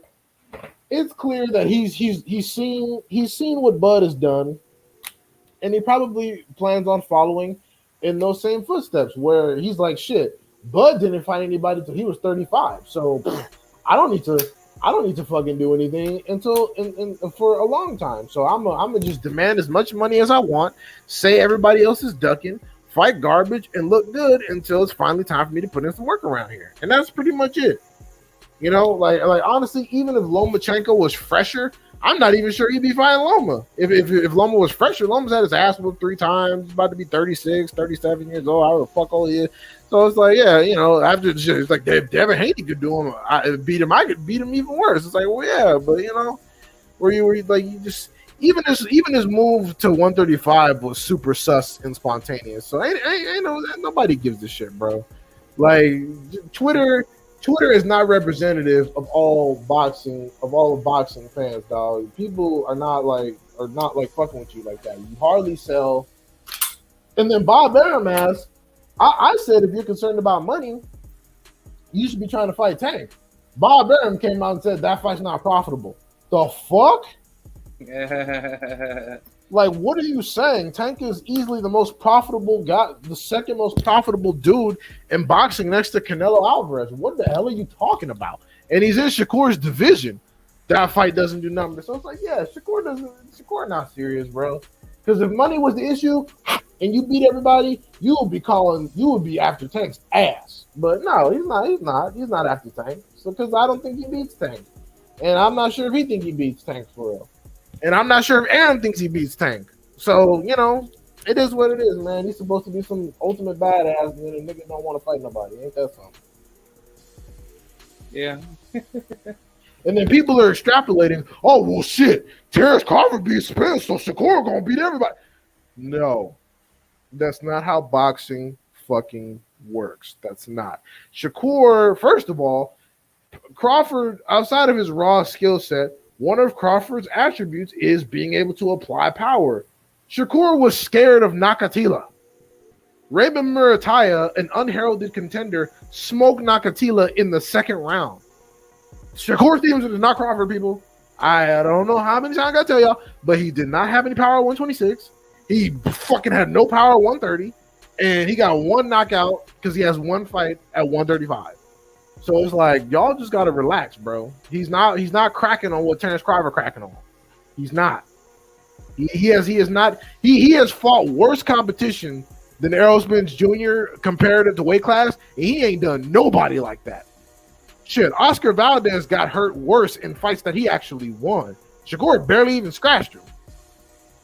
Yeah. So y'all gotta stop it. Oh shit, well, see, cause Crawford. So Shakur, we telling you Shakur the truth?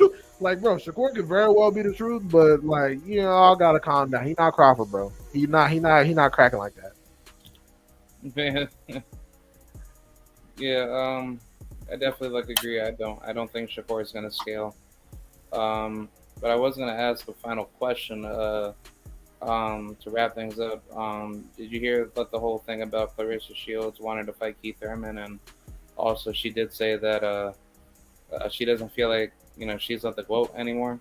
Do you think she's losing interest in boxing? Honestly, that's that bullshit. So this is the second time she's called out Keith Thurman. Now look, I don't like Keith Thurman. I really don't.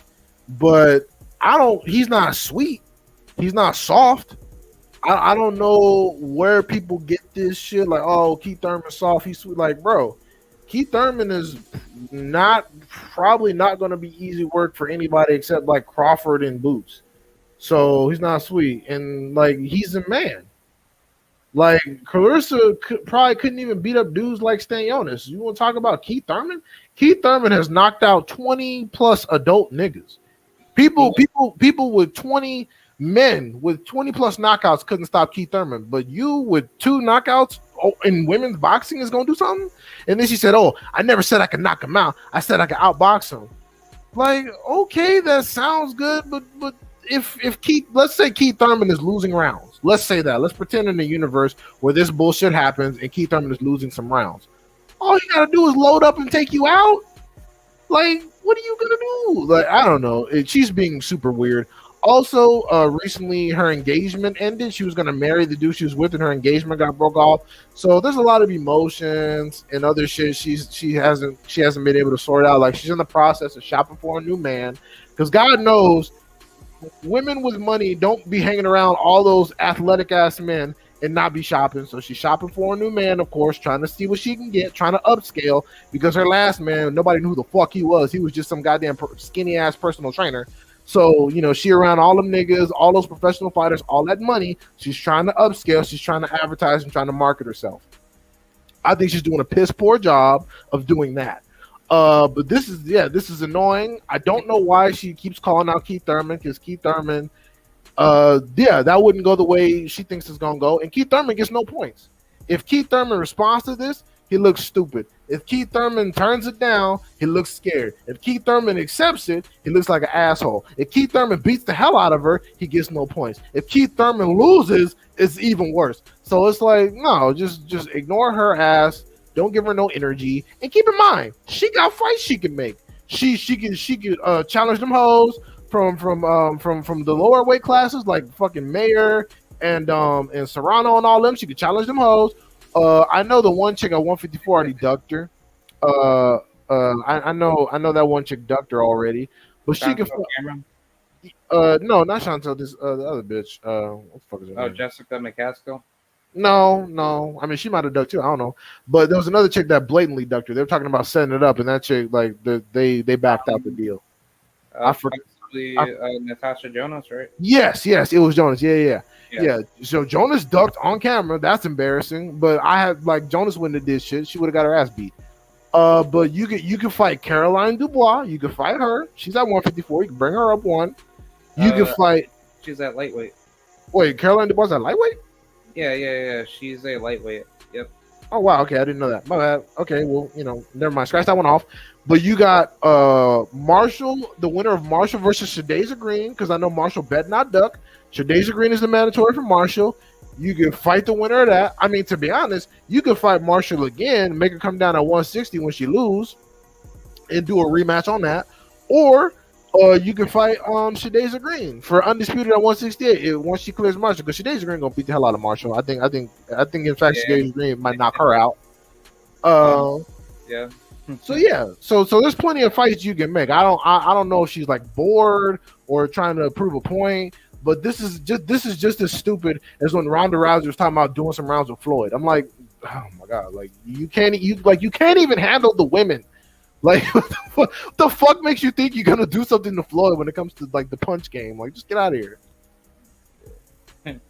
Yeah, because I was gonna tell you, I ran into Shadasia Green at the recent Jake Paul event over in Orlando for Most Valuable Prospects. I'm actually gonna go to the next one coming up in August, hopefully, August 18th for Nestor Bravo.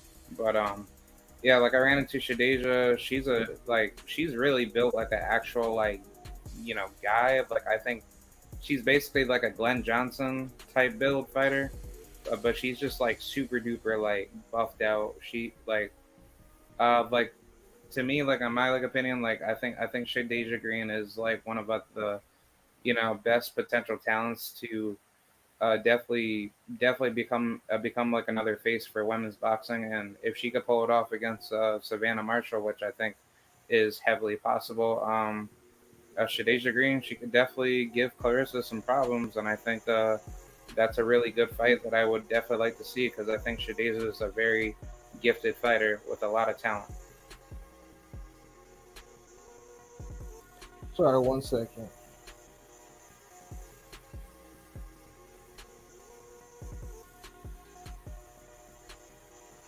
Yeah, no, Shadasia Green is definitely a lot of talent. They shouldn't. They shouldn't. They shouldn't write that fight off. I don't think that they should move in any other directions. I think that's definitely a good fight. And personally, I believe that if Clarissa were to beat Shadasia Green, she would retire undefeated, because that's the only person I see that's a legitimate threat to Clarissa Shields.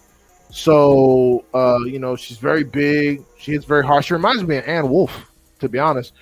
Yeah, she reminds me of Ann Wolf. So if Clarissa could get in there and clear her, yeah, Clarissa will retire undefeated, because that's the only person I see posting a threat. Because I think Shadasia is going to get Marshall up out of there. I think she's going to knock Marshall the fuck out.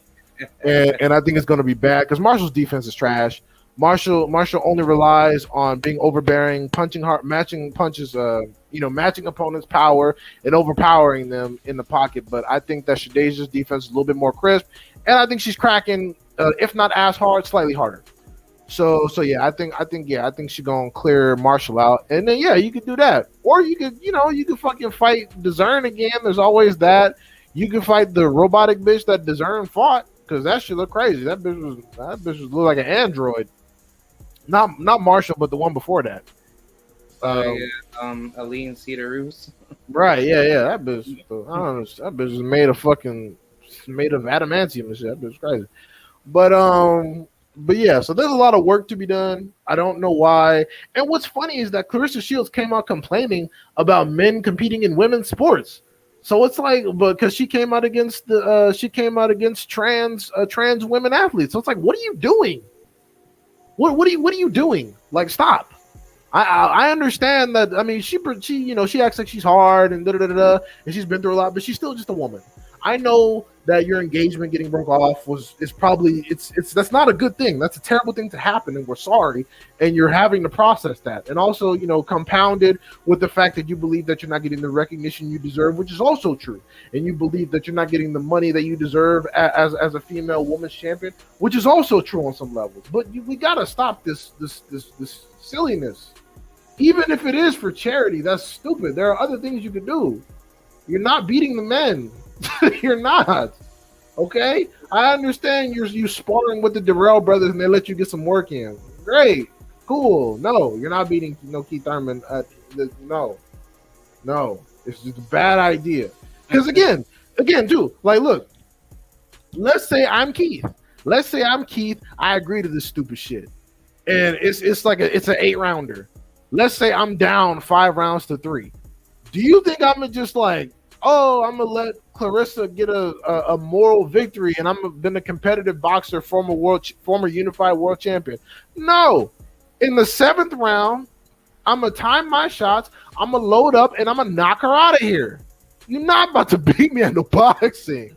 Even I personally, I don't think he let it get that far. But let's just say, like I said, let's just say it's 8 rounds, and I've lost the first 5 rounds already. I've given them away, and she's actually more than I expected. But I haven't been applying no power. You think I'm gonna just let you dance on me and outbox me? No, I'm loading up and ending this shit. I'm not gonna lose to a woman at combat sports. I'm gonna get on my jab. I'm gonna load up. I'm gonna duck your hooks, target the body, and then I'm gonna come up through with an uppercut and then double up my right hook and get you out of here. Cause I'm one time, god damn it. So it's like, just stop. And there are other people at welterweight that you like. I don't know, like, does Keith look soft? Sure, but Boo Boo, I swear to God, he's not. I swear to God, and you wouldn't even beat the other unheralded welterweights. So it's like you wouldn't even beat on Jamal James. Like, just cut the bullshit, man. Yeah, I don't think Clarissa. I don't think Clarissa will ever, have any success against any male fighter that's actually good enough, to utilize his veracity of power. And it just doesn't help out boxing. I think it's best to just get your last few fights in, retire. She could easily just go right into like a different career.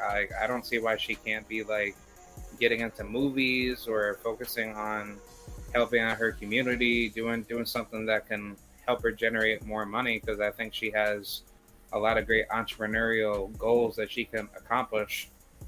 I was maybe thinking MMA. She could probably go back to that if she wanted to, but I don't think she really needs to, because it's like, why, go through like another, crazy transition of just like you having to like fight really tough competition from girls that actually will come to fight. So I think like, the final last few steps is just get a couple good last few fights in boxing, hang it up, and just focus on different, career aspirations.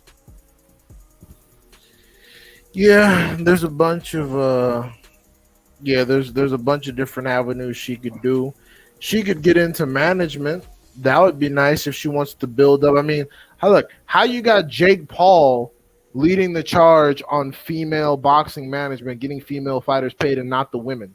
Like, that shit is hilarious to me. They just came in and let Jake Paul be the head of that. Like, no, get your shit together, band together. You, Michaela Mayer, whatever, get together and create an organization where you can advocate to promote women's boxing. There's a bunch of stuff. No, you're right. She could be doing movies. She could be doing talk shows because she has a lot of different life experience. She could easily be a voice on The View.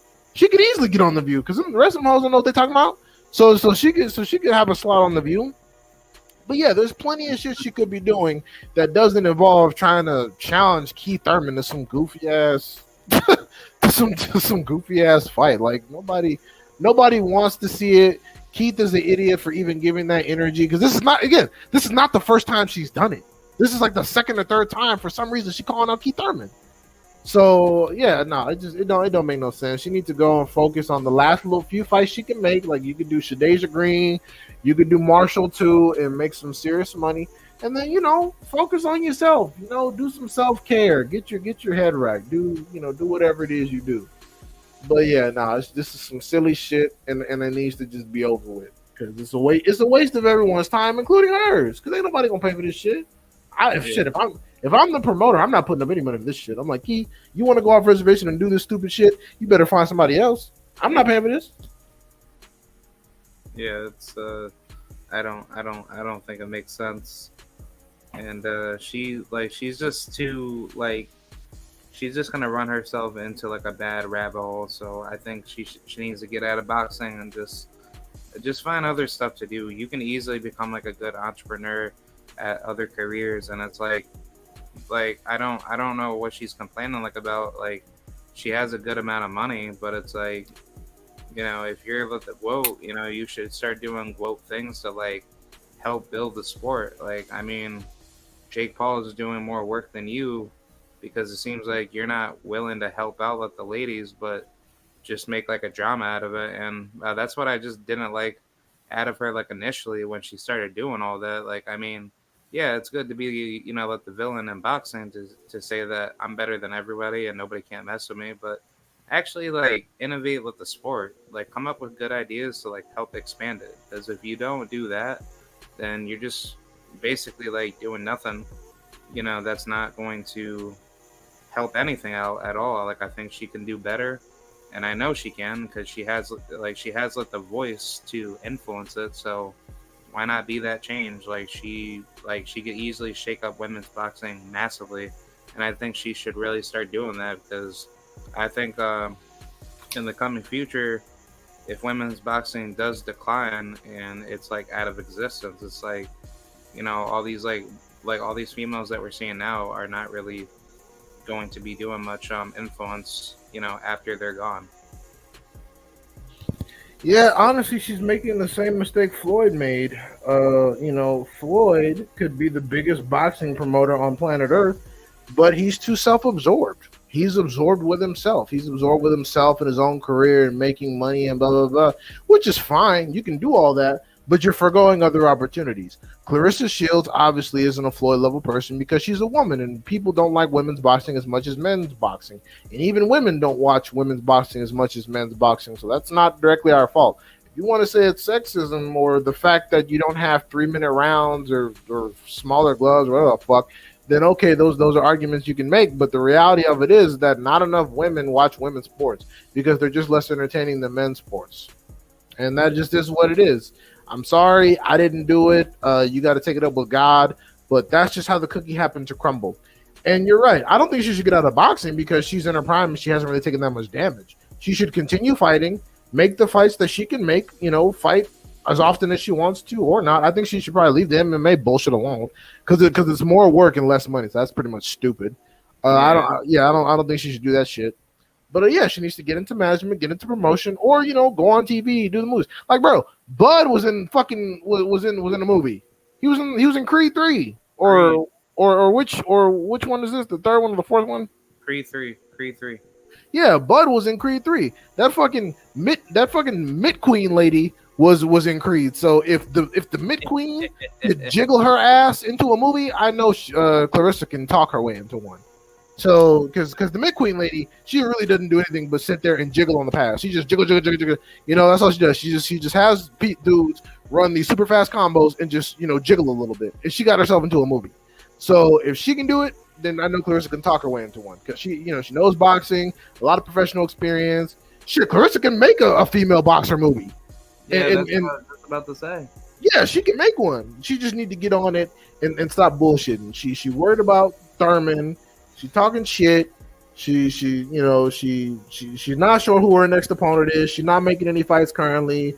She's talking about how women need recognition. I'm like, yeah, women do need recognition, but at the end of the day, people spend their money.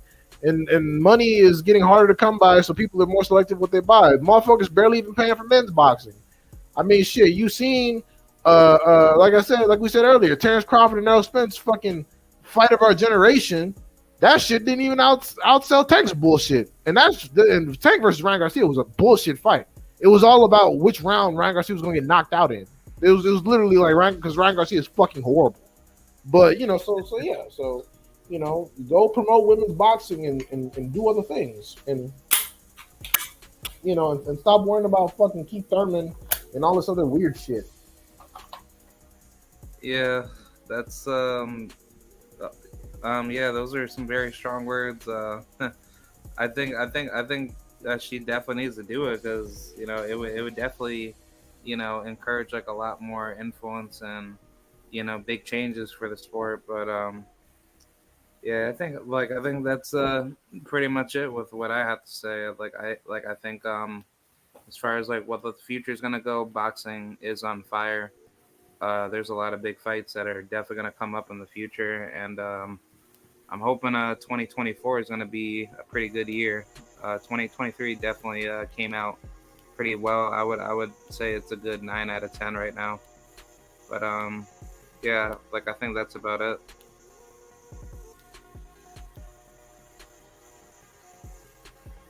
Sorry, 1 second. I'm sending a fucking message. Okay.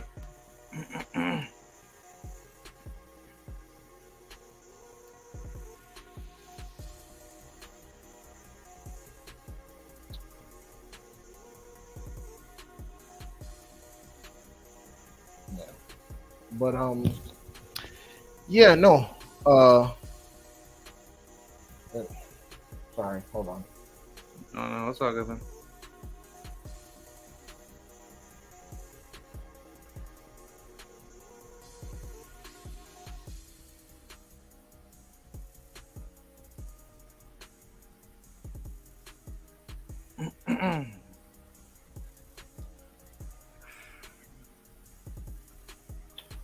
Anyways, yeah, no, yeah, that is pretty much it. As far as whatever's next for Spence, that's up to Spence. I support whatever he does. I appreciate him for the sacrifices that he made. Blood fans, let me tell you something right now, because this is part of what I was responding to. I was responding to some bullshit on Twitter. People talking about people talking about why Boots doesn't deserve a Bud fight. Okay, so let me tell you something. If you want to argue that Terence Crawford is old and should only focus on big money fights, that's perfectly reasonable. That's perfectly reasonable, sure. Do not hit me with Boots doesn't deserve a fight, because I'm going to ask you, what the fuck did everyone aside from Spence that Crawford fought do to deserve a fight? And then you're going to look stupid, because I'm going to ask you about the Raimundo Beltrans and the fucking Molinas and the Kavalaskis of the world. I'm going to ask you about those people, and then you're going to give me an answer, and then Boots is going to basically be in the same category. So don't do that to yourself. Don't do that to yourself. If you want to say Terence Crawford only needs to focus on big money fights, perfectly reasonable. I'll give that to you. But don't hit me with Boots hasn't earned it, because that's whore shit. Because before he fought Errol Spence, he was doing nothing. That nigga just came off fighting David fucking Avanesian. So please, for the love of Almighty God, do not try to argue. Do not try to suck Bud dick. Don't come at me with any of that bullshit. Don't come at me with any of that bullshit. Oh. Oh man. Yeah, that is gonna be some spicy content if that does happen. Yeah. Yeah, but I think that's about it, man. I think that's pretty much all we got until we got some big news coming up. Alrighty. Well, yeah. Thanks for having me on. Appreciate it. And until next time. Yes, sir. Thank you very much. I will see you later. Yep. Later. Yep. See you. All right, y'all. A big thanks to DI for coming through. Definitely a very good show today. And yeah, that's pretty much it. Here's the outro. I'll see you guys later. And salute to the family. I'm out. Bye.